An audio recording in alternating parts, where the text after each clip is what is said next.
Tidak jauh dari kota Magelang, terdapat sebuah spot wisata yang indah untuk menikmati sunrise dan sunset. Lokasinya sangat dekat sekali dengan Gunung Sumbing. Terlihat banyak orang datang mengabadikan diri dan keindahan di antara gunung dan sayuran, ditemani udara dingin yang sangat menyegarkan. Sejenak meninggalkan hiruk-pikuk perkotaan berada di atas ketinggian 1570 meter di atas permukaan laut. Berkemah dan terpesona dengan semua pemandangan. Ini dia Mangli Skyview yang terletak di Mangli, Kaliangkrik, Magelang. Halo Sobat Pembelajar, perkenalkan saya Dedi dari Balai Diklat Kepemimpinan. Saat ini saya sedang ada di Mangli Skyview, sejenak bersahabat dengan alam dan mencoba membahas materi dari Public Speaking Itu Menarik karya Supriyanto Widya Iswara Balai Diklat Kepemimpinan Magelang. Yuk ikutin saya.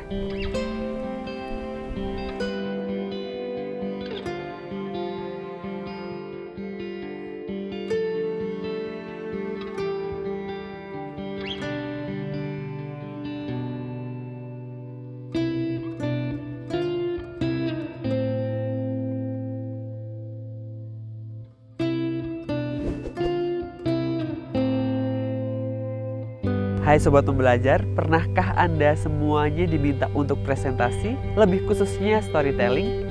Jika jawabannya iya, materi ini sangat tepat sekali untuk Anda pelajari.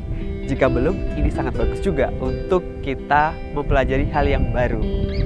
Ada 10 hal yang perlu diperhatikan dalam storytelling untuk mendukung presentasi yang lebih berarti. Yang pertama adalah bawakan sesuatu yang dekat dengan kita. Seperti yang tadi saya sampaikan, saya saat ini sedang di Mangli dan inilah Mangli, keindahannya seperti ini. Dan ketika saya menyampaikan, oh Mangli itu indah, ini sangat kuat bukan? Karena saya berada benar-benar di Mangli. Yang kedua, pilihlah storytelling yang sesuai dengan materi presentasi. Jangan sampai ya, audiens mendengarkan kita terus berpikir, jaka sembung, naik ojek. Nggak nyambung, Jack. Pilihlah sesuatu cerita itu yang memang mendukung presentasi kita.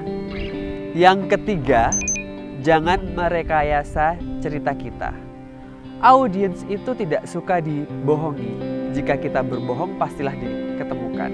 Jika tidak mau menceritakan, modifikasi saja. Tetapi ingat, nilai dari cerita. Karena nilai cerita itu yang sangat diperlukan. Yang keempat, pilihlah cerita yang singkat dan sederhana agar mudah dipahami, dibayangkan, dan ditemukan. Yang kelima, ceritakan dengan ekspresi wajah dan body language yang mendukung. Jika kita senang, kita ekspresi senang seperti ini. Saya senang. Jika sedih, sedih. Yang keenam, jiwai cerita. Sebuah cerita jika dibawakan dengan datar akan terasa hambar bagi audiensnya. Jika sesuatu cerita dilakukan dengan penjiwaan, itu akan diterima oleh audiens. Yang ketujuh, dalam sebuah topik usahakan hanya ada 1 atau 2 cerita saja. Hal ini dimaksudkan agar cerita itu berdampak bagi audiens yang mendengarkan. Kemudian, cerita itu yang terpenting adalah dipersiapkan atau direncanakan karena cerita itu hanyalah tools saja. Yang kedelapan, gunakanlah bahasa dan istilah yang dekat dengan audiens. Hal ini dimaksudkan agar audiens mudah memahami isi cerita dan audiens merasa nyaman sehingga isi cerita dapat dipetik dengan baik. Yang kesembilan, usahakan dalam cerita maksimal hanya ada 4 tokoh saja. Ini dimaksudkan agar cerita itu berdampak dan dapat dipahami oleh audiens. Yang terakhir atau yang ke-10, usahakan cerita itu bersifat netral. Tidak memihak salah satu pihak tertentu atau lebih terkenalnya dengan no sara. Hal ini agar cerita itu dapat diterima oleh pihak manapun. Demikianlah tadi 10 tips agar storytelling kita lebih berarti dan menarik. Mari kita praktikkan presentasi kita. Dengan demikian public speaking kita semakin sukses. Semoga bermanfaat. Terima kasih.